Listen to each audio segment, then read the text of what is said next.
How to use self-priming magnetic pump for long-term stability. Preparation before starting. 1.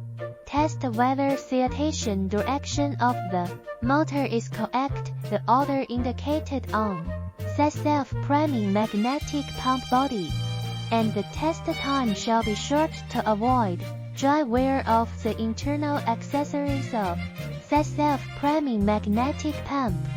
2. Open the exhaust valve to fill the whole self-priming magnetic pump body with a liquid, and close the exhaust valve when it is complete. 3. Check whether all parts are standard. 4.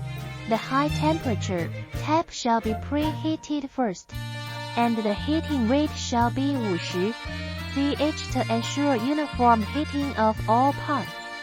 Start. 1. Close the outlet valve of the self-priming magnetic pump. 2.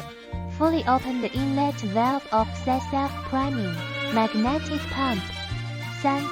Start the motor and observe whether the self-priming magnetic pump operates correctly.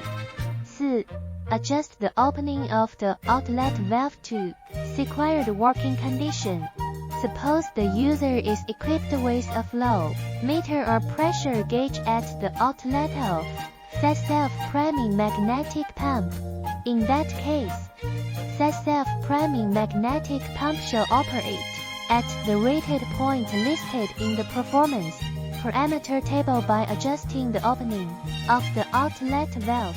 If the user is not equipped with a flow meter or pressure gauge at the outlet of the self-priming magnetic pump, the beginning of the outlet valve shall be adjusted.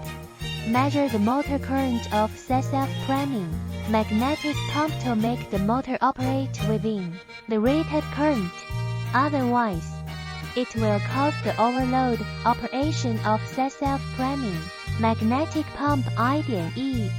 High current process to burn out the motor. The outlet valve opening adjusted correctly is related to the large and small opening and pipeline working conditions. 5. Check the leakage of the shaft seal. Under normal conditions, the leakage of the mechanical seal shall be less than 3 drops/min. 6. Check the motor, and the temperature-wise at the bearing is 80 C.